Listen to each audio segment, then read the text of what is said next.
গলা ব্যথার জন্য অনেকদিন থেকেই তোমাদের সঙ্গে কিন্তু ভিডিও দেওয়া প্রায় বন্ধই করে দিয়েছি। কীভাবে দেবো বলো?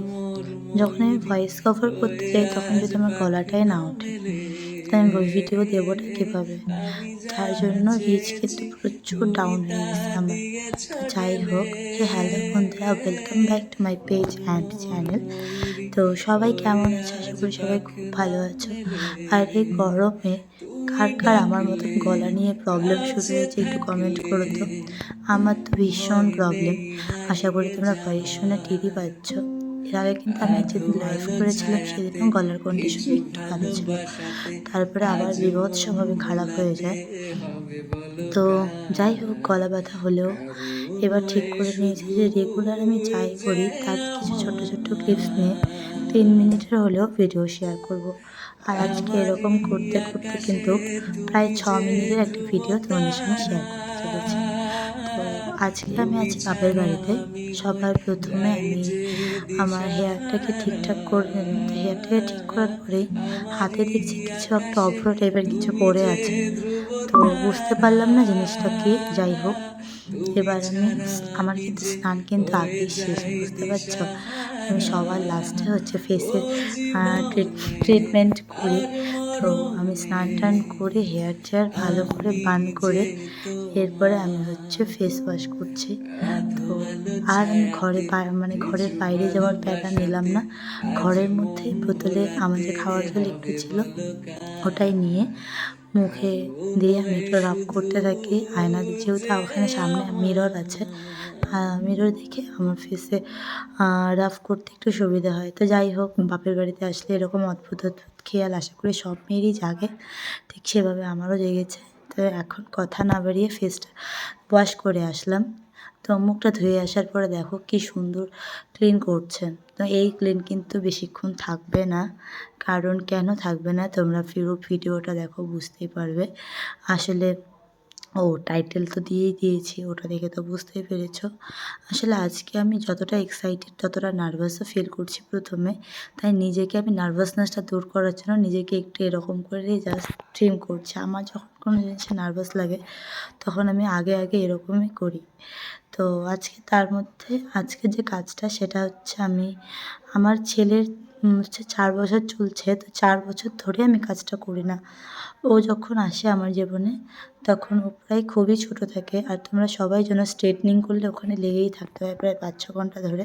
তুমি অন্য কোনো জায়গায় টাইম দিতে পারবে না। তো সব কথা ভেবে চিন্তে আমি তখন স্ট্রেটনিংটা করিনি। কিন্তু এখন এবছর আমি ঠিক করেছি আবার স্ট্রেটনিং করব। কিন্তু সবাই যে কোনোই করি না কেন, সবাই কিন্তু খালি শুনেই যে আমি চলে আসবো যে ও স্ট্রেটনিং করতে পারে ওর কাছে যাবো, ওটা কিন্তু ঠিক না। আমি তাই চেষ্টা করছি একটা ডেমো তোমাদের সামনে প্রেজেন্ট করার। তাই ডেমোর জন্যই আমি আজকে ডেকেছি একটা বোনকে। তো সেই বোনটা আসলে ওর উপরে অ্যাপ্লাই করব।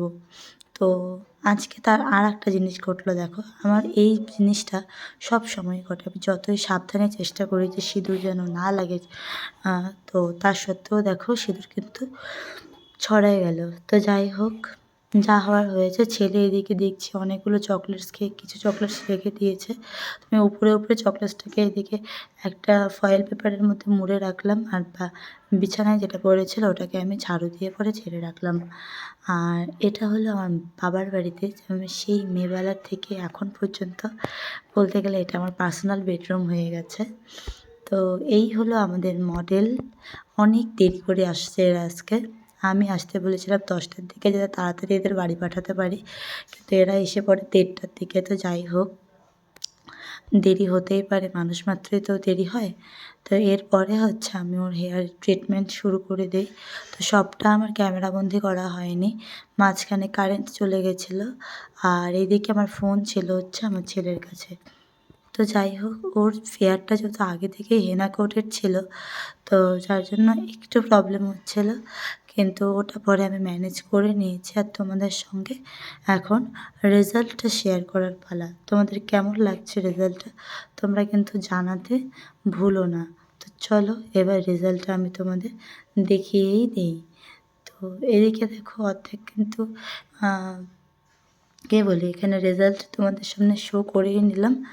আর বাকিটা তোমরা নিজেই ওর মুখ থেকে শুনতে পারবে। আর আমার হেয়ার ট্রিটমেন্ট তোমরা যদি আমার কাছে করতে চাও আমাকে ইনবক্স করো, আমি তোমাদের ভালো করে সব ডিটেলসে বলে দেবো।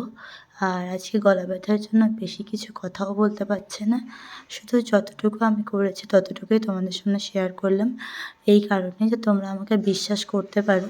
এই হেয়ারটা আমি যখন করেছিলাম আমি নিজেই মানে খুশি হয়েছিলাম যে যাই হোক আগের মতনই কাজ আমার এখন আছে। তাহলে সোনালি বলো তোমাকে আমার সার্ভিস কেমন লাগলো? খুব ভালো। খুব ভালো? খুশি? হ্যাঁ। আচ্ছা, আর একটু ঘোরও দেখাবো আমি হেয়ারটা, কাছ থেকেই দেখাচ্ছি। একটু ফ্ল্যাশ লাইটটা জ্বালা রিয়া।